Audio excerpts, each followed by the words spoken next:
Next up in our handicapping on the First Call podcast this week will be Saratoga's stakes races on Saturday. They've got the Coaching Club American Oaks and the Caress Stakes. First up on the sequence in race number 5 is the Coaching Club American Oaks. It's a 1.125 miles on the main track for the 3-year-old fillies. It's not for many of them, Jeff. There's only 5 entered in here. But when you get the 1-2 finishers from the Kentucky Oaks, those being Secret Oath and Nest rematched, you can't ask for much more. We didn't get much more, but you can't ask for it either. I tell you, Jeremy, anybody who really doesn't appreciate how well Nest ran in the Belmont Stakes should go back and watch that race, especially the first part of the race to start, where she lost early position, kind of weaved her way through traffic to get to a spot. Couldn't get by the leader, but was 3.5 clear of everybody else. Modonical beat her on the square, I guess, but Nest ran so well in that race, career top number. And I was concerned really, though, that she ran so hard, because I remember when Rags to Riches ran and won that race, she felt the effects of it and didn't come back. In fact, never won another race. But in watching this workout on the outside, and this was with a quick colt named Corniche, remember him, a champion too, was fit. I mean, she's breezing. I think she looks terrific here and could have gone way faster if they allowed her to, and they didn't want to discourage Corniche, but I mean, she's just galloping along, and this was really, really sharp for me. And the way this race is going to set up for, right? I mean, Ness probably sits second in here behind Society. Society for Steve Asmussen in post 2 looks to be the speed of the Coaching Club American Oaks. And for Nest, if she can just, like she did in that workout, kind of just sit to the outside, pounce and make the move, she should get a dream trip in here. She'll have to fend off the late run of Secret Oath here over at 1.125 miles, the same trip as the Kentucky Oaks.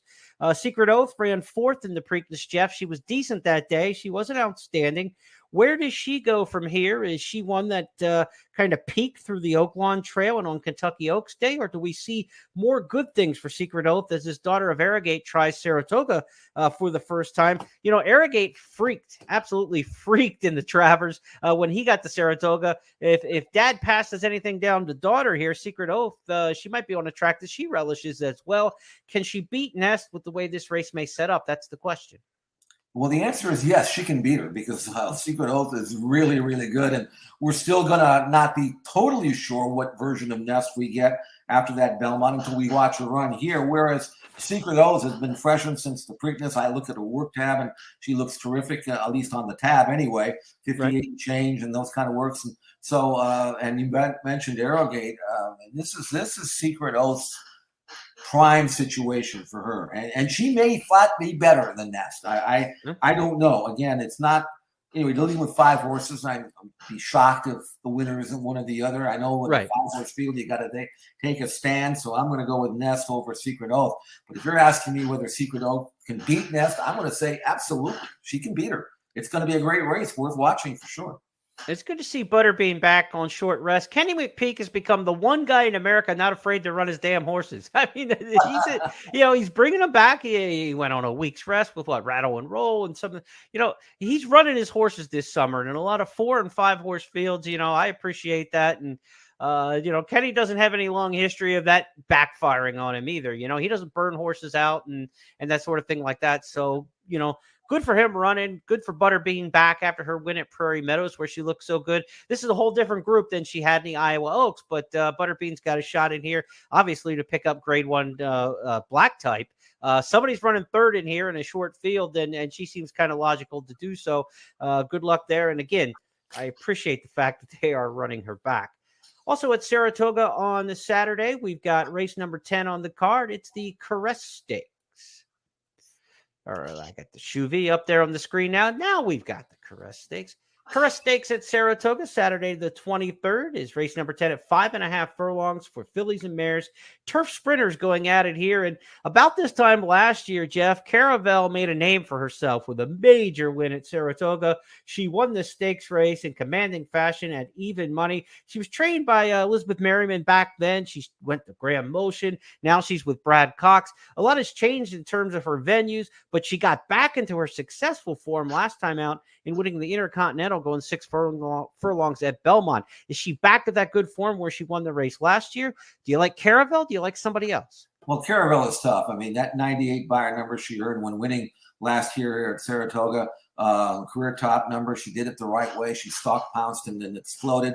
Her win in the Intercontinental shows me that she's back for Brad Cox. I'm not going to dismiss her. In fact, she's logically the one to bait from the rail. All she has to do is avoid getting shut off or in trouble or traffic trouble, and she'll be right there. I'm going to try to beat her, though, with number 4, About Time, who's going to be a better price. Clearly unproven, but on numbers, she's just as fast. Really, a 96 buyer number, win at Monmouth last time out.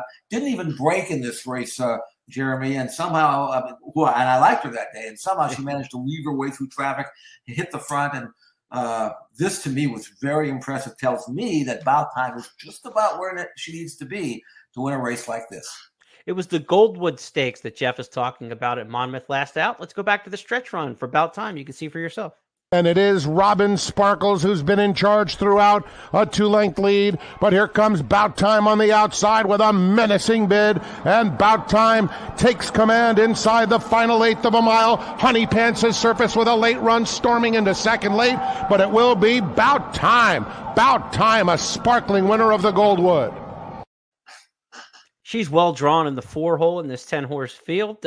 We talk about the rail for Caravel. Remember, Caravel won this race from the rail last year and won the stakes before that from the rail at Monmouth in winning the Goldwood a year ago. So Caravel's 2 for 2 from the rail. But About Time really well drawn there in the 4-post and should be the principal challenger in a race where we have 3 local turf sprint stakes winners in the field. So a lot of times you get to Saratoga and horses aren't familiar with the course. You only run there 6-7 weeks a year. You got 3 local turf sprint stakes winners in this race. Should be a good addition of the Caress. It's race number 10 on the card Saturday at Saratoga.